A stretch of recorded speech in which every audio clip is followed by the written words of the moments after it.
Hello বন্ধুরা, আশা করি সকলে খুব ভালো আছো। আহারে বিহারে নতুন একটা ব্লগে তোমাদেরকে স্বাগত জানাই।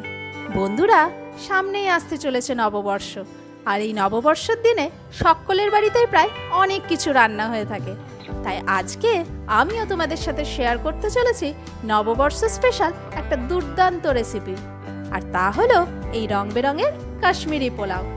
এই কাশ্মীরি পোলাওটা আমি সার্ভ করেছিলাম স্টাফড পটেটোর সাথে, যেটা রেসিপিও আমি খুব শীঘ্রই তোমাদের সাথে নেক্সট ভিডিওতেই শেয়ার করতে চলেছি। কাশ্মীরি পোলাও বানানোর জন্য আমি এখানে নিয়ে নিয়েছিলাম প্রায় হাফ কিলো মতো বাসমতি চাল। আমি এই কাপের মাপে মোটামুটি 3.5 কাপ মতো চাল এখানে নিয়ে নিয়েছিলাম।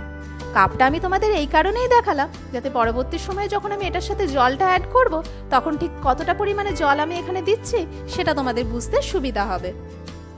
চালটাকে আমি খুব ভালোভাবে এখানে ধুয়ে নেব। বেশ কয়েকবার চালটা ভালো করে ধুয়ে নেওয়ার পর তাতে দিয়ে দিলাম বেশ খানিকটা জল, আর এটাকে আমি প্রায় 30 মিনিটের জন্য সোক করতে রেখে দেব। আর সেই সময়ের মধ্যে আমি বাকি প্রিপারেশনটাও রেডি করে নেব। আমি এখানে একটা বাটিতে নিয়ে নিয়েছি সামান্য একটুখানি জল, তাতে দিয়ে দিলাম 1 চামচ মতো চিনি। চিনিটাকে এখানে ভালোভাবে গুলে নিতে হবে। চিনিটা ভালোভাবে গুলে গেলে তাতে দিয়ে দেব বেশ কিছু চেরি। চেরিটা এই চিনি জলে দেওয়ার ফলে চেরিটা তার সমস্ত রং কিন্তু এই জলের মধ্যে ছেড়ে দেবে। তার ফলে আমরা যখন সবার শেষে পোলাওয়ে এই চেরিটা অ্যাড করব, তখন চেরির রঙের জন্য কিন্তু পোলাওটা কোনোভাবেই লাল হয়ে যাবে না। আরও নিয়ে নিয়েছিলাম একটা বাটিতে বেশ খানিকটা দুধ, তাতে দিয়ে দিলাম বেশ কিছুটা কেশর। কেশরটাকে দিয়েও খুব ভালোভাবে মিক্স করে আমি কিছুক্ষণের জন্য রেখে দেব, যাতে কেশরটাও তার নিজের রং দুধের মধ্যে ভালোভাবে ছেড়ে দেয়।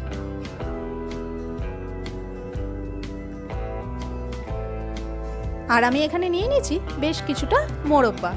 মোরব্বাগুলোকেও আমি এখানে এইভাবে ছোট ছোট কিউব আকারে টুকরো করে নিয়েছি। আর লাগছে বেশ খানিকটা কাজু আর আমন্ড, আর নিয়ে নিয়েছি বেশ খানিকটা কিশমিশ। এখানে এই সমস্ত জিনিসের পরিমাণই চালের আন্দাজে নিতে হবে, মানে তোমরা যে পরিমাণে পোলাও বানাবে সেই পরিমাণে আন্দাজ করে এই সমস্ত জিনিসগুলোকে নিও। এরপর আমি প্রথমে ড্রাই ফ্রুটসগুলোকে ভেজে নেব। তার জন্য প্যানে দিয়ে দিলাম একটুখানি সাদা তেল আর একটুখানি মতো ঘি। সেটাকে ভালো করে মিক্স করে প্রথমে কাজু আর আমন্ডটাকে আমি ভেজে নেব।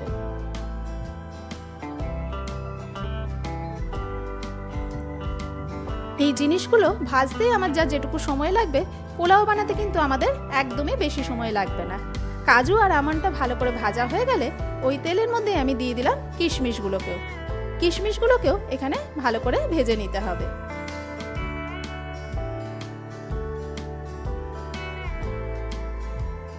কিশমিশগুলো ভাজা হয়ে গেলে আমি ওই ঘিয়ের মধ্যে দিয়ে দিলাম বেশ কিছুটা পনির।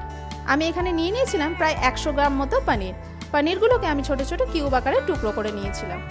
পনিরগুলোকে কিন্তু আমি এখানে জাস্ট একটুখানি সটে করে নেব, মানে বেশি কড়া করে বা লাল করে কিন্তু আমি এখানে ভাজবো না। দিয়ে দিলাম সামান্য একটুখানি নুন দিয়েও পনিরটাকে একটু ভালো করে সটে করে নেব। এই রেসিপিটা দেখতে যতটা কালারফুল, খেতেও কিন্তু ততটাই দুর্দান্ত।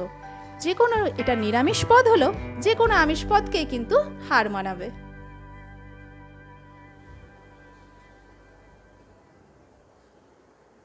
পনিরগুলো আমাদের এখানে মোটামুটি ভাজা হয়ে গেছে, সেটাও নামিয়ে নেব। এরপর চলে যাব আমরা মেন রান্নায়।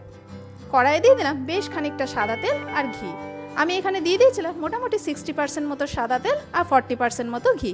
তোমরা চাইলে পুরো রান্নাটা ঘিয়েও করতে পারো, বা কারুর কোনো ঘিয়ে অসুবিধা থাকলে পুরোটা সাদা তেলেও করতে পারো। আর দিয়ে দিলাম বেশ কিছু গোটা মশলা। দিয়ে দিয়েছি দারচিনি, এলাচ, লবঙ্গ, একটুখানি জয়িত্রী আর একটা মতো স্টার অ্যানিস। এগুলোকে জাস্ট একটুখানি আমি প্রথমে ভাজা ভাজা করে নেব। এই গোটা রান্নাতে কিন্তু এই কটা মশলাই জাস্ট আমাদের ব্যবহার হবে, আর কোনো বিশেষ মশলা কিন্তু আমাদের এখানে লাগবে না। মশলাটা একটুখানি ভাজা ভাজা হলে আমি দিয়ে দিলাম জল ঝরানো চালটাকে দিয়েও নাড়াচাড়া করে একটুখানি এখানে ভেজে নিতে হবে।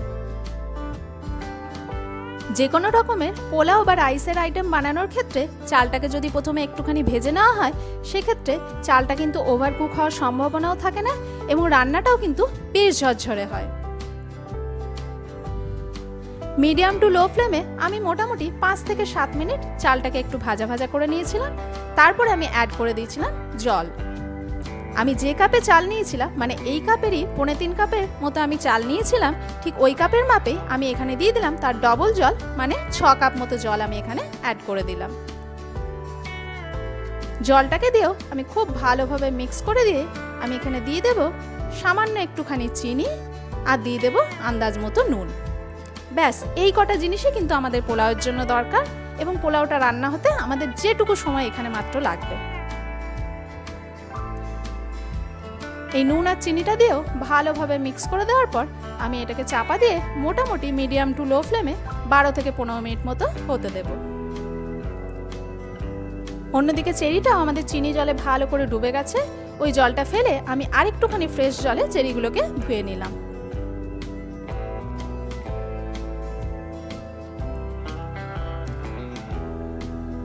মোটামুটি 12-14 মিনিট পরে আমি ঢাকনাটা খুলে একবার চেক করে নেব চালটা আমাদের কতটা হয়েছে। চালটা কিন্তু এখানে আমাদের 90% মতোই কুক করতে হবে, বাকি 10% আমাদের বাকি প্রসেসিংয়ে হবে।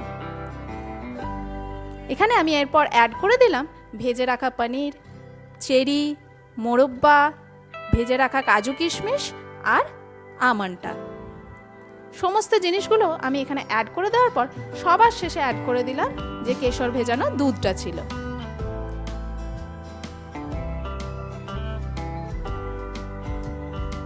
এটাকে দিয়ে এরপর হালকা হাতে কিন্তু আমাদের এখানে মিক্স করে নিতে হবে। খুব বেশি নাড়াচাড়া করলে চালগুলো কিন্তু গলে যাওয়ার সম্ভাবনা থাকে।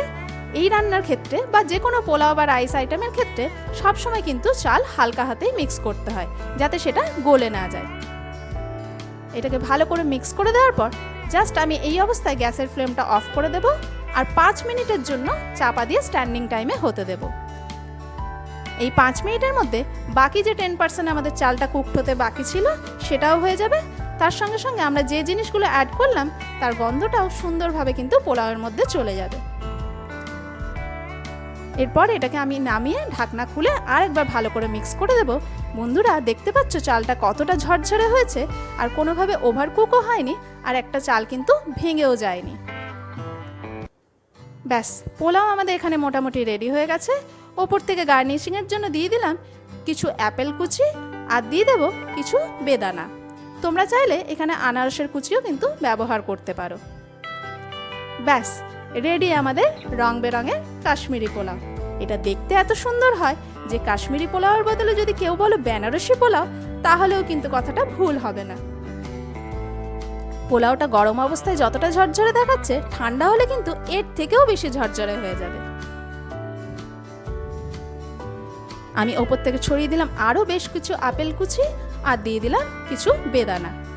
এর ফলে এটা দেখতে তো সুন্দর হবে আর খেতেও কিন্তু পোলাওটা অসাধারণ হয়। পদটা নিরামিষ হলেও আমিষ রান্নাকে কিন্তু একেবারে হার মানাবে। বন্ধুরা, সামনের নববর্ষে কিন্তু তোমরা অবশ্যই বাড়িতে ট্রাই করো আর আমাকে জানিও কেমন খেতে হয়েছিল। আর এই পোলাওটা আমি সার্ভ করেছিলাম স্টাফড পটেটোর সাথে। এই স্টাফড পটেটো রেসিপিটাও আমি কিন্তু নেক্সট ভিডিওতেই তোমাদের সাথে শেয়ার করতে চলেছি।